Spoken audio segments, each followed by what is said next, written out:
దేవుణ్ణి స్తుతించుడి, ఎల్లప్పుడు దేవుణ్ణి స్తుతించుడి. దేవుణ్ణి స్తుతించుడి, ఎల్లప్పుడు దేవుణ్ణి స్తుతించుడి. ఆయన పరిశుద్ధ ఆలయమందు, ఆయన పరిశుద్ధ ఆలయమందు, ఆయన సన్నిధిలో, ఆయన సన్నిధిలో ఎల్లప్పుడు దేవుని స్తుతించుడి. దేవుని స్తుతించుడి, ఎల్లప్పుడు దేవుని స్తుతించుడి. సకల ప్రాణులు యెహోవాను స్తుతించుడి, సకల ప్రాణులు యెహోవాను స్తుతించుడి. హల్లెలూయా ఆమేన్, హల్లెలూయా ఆమేన్. ఎల్లప్పుడు దేవుని స్తుతించుడి, దేవుని స్తుతించుడి, ఎల్లప్పుడు దేవుని స్తుతించుడి. బూరాధ్వనితో ఆయనను స్తుతించుడి, బూరాధ్వనితో ఆయనను స్తుతించుడి. స్వరమండలములతో, స్వరమండలములతో ఎల్లప్పుడు దేవుని స్తుతించుడి,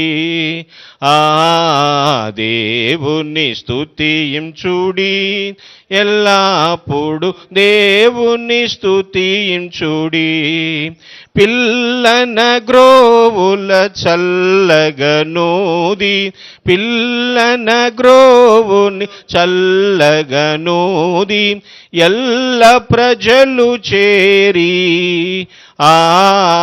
ఎల్ల ప్రజలు చేరి ఎల్లప్పుడు దేవుని స్తుతించుడి,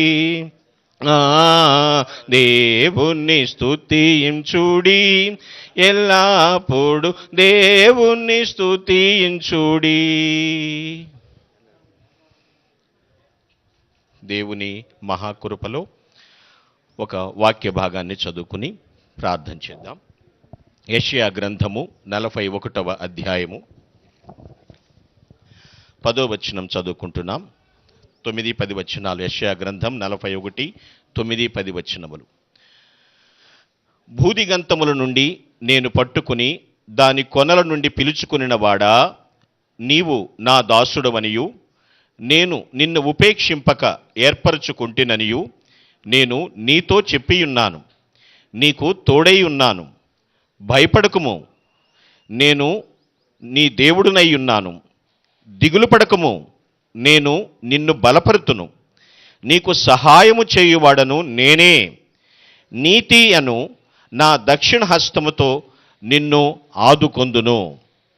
ప్రభునందు ప్రియులారా, ఈ మధ్యాహ్నపు వేళ దేవుని యొక్క ఆశీర్వచనం ఏమనగా, ట్రస్ట్ ఇన్ గాడ్, ప్రభునందు విశ్వాసముంచటం, ట్రూత్ సత్యము అనుసరించటం, ట్రావెల్ ప్రయాణము చేయటం. ట్రస్ట్, ట్రూత్ అండ్ ట్రావెల్, ఈ మూడు పాటించినప్పుడు ట్రయంఫెల్ ఖచ్చితంగా విజయాన్ని అందుకుంటాము. ప్రతి క్షణము, ప్రతి ఒక్క స్థలములోనూ, సందర్భం ఏదైనప్పటికీ కూడా దేవుని యందు విశ్వాసం ఉంచుతూ సత్యమును అనుసరిస్తూ ప్రయాణము చేస్తున్నప్పుడు యాత్రను దేవుడు దిగ్విజయం చేస్తాడు. ఆయన వెన్నంటి నీతి అను నా దక్షిణ హస్తముతో నిన్ను ఆదుకొందును అన్నాడు.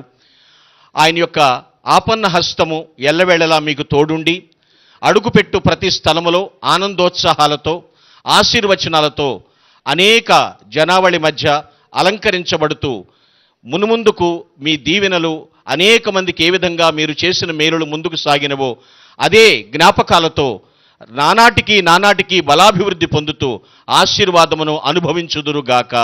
ఆమేన్. దేవుని యందు ప్రియమైన వారు